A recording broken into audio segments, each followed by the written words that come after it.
పట్టభద్రుల ఎమ్మెల్సీ ఎన్నికలకు సంబంధించి కౌంటింగ్ ప్రక్రియ కొనసాగుతూ ఉంది. అయితే తీన్మార్ మల్లన్న గెలుపు దిశగా కాదు, గెలుపు ఖాయమైపోతుంది. అది మధ్యాహ్నం నుంచి సాయంత్రం వరకు ఇది గెలుపు ఖాయమైపోతుంది. ఇప్పటికే అంటే మొదటి ప్రాధాన్యత ఓటులో 18,600 పైచిలకు ఓట్లు సాధించిండు తీన్మార్ మల్లన్న.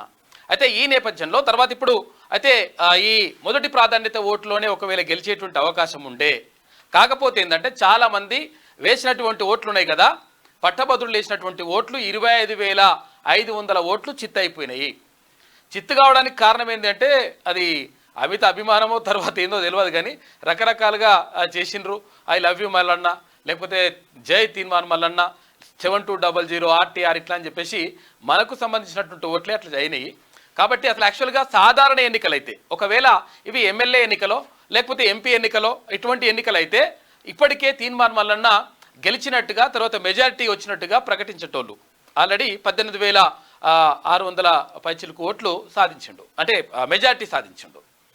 అయితే ఎందుకు ఇప్పుడు అంటే మళ్ళీ రెండవ రౌండ్ అంటే రెండవ ప్రాధాన్యత ఓటును లెక్కించాల్సి వస్తుందంటే కనీసం 50% ఓట్లు ఎవరైతే అభ్యర్థి ఉంటారో ఆ అభ్యర్థి గెలుచుకోవాల్సి ఉంటుంది.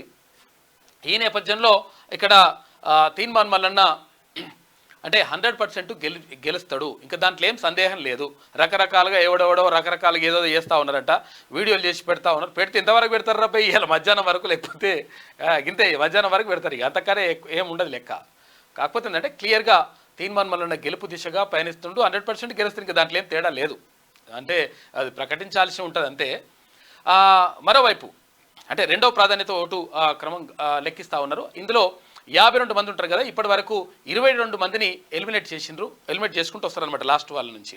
ఇప్పుడు ఇంకా 30 మంది ఉన్నారు. అందులో తీన్మార్ మల్లన్నకు భారీగా ఓట్లు పడతా ఉన్నాయి. షేరింగ్ అంతా కూడా తీన్మార్ మల్లన్నకు వస్తూ ఉంది. రెండో ప్రాధాన్యత ఓట్లో కూడా తీన్మార్ మల్లన్న ముందంజలో ఉన్నాడు. ఇది లెక్క.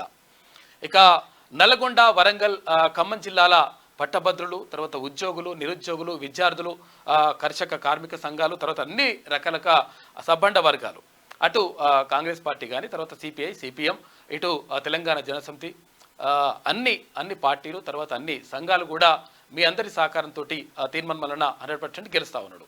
అంటే అది అంటే కాకపోతే ఏంటంటే అధికారికంగా ప్రకటించాలి కాబట్టి మధ్యాహ్నం తర్వాత సాయంత్రం అయ్యేటువంటి అవకాశం ఉంటుంది. అది ఒక లెక్క. ఇక రకరకాలుగా వేసేసి కన్ఫ్యూజన్ గురి చేసి తర్వాత ఓ టెన్షన్ లేదు పింఛన్ లేదు నాయన. ఆల్రెడీ నిన్న ఏది అక్కడ ఏనుగుల రాకేష్ రెడ్డి గారితో ఒకటి ప్రెస్ మీట్ కూడా పెట్టించేసి అట్లా జరిగింది ఇట్లా అని చెప్పేసి ఏం జరగలేదు, బరాబర్ అంతా సజావుగా సాగుతుంది.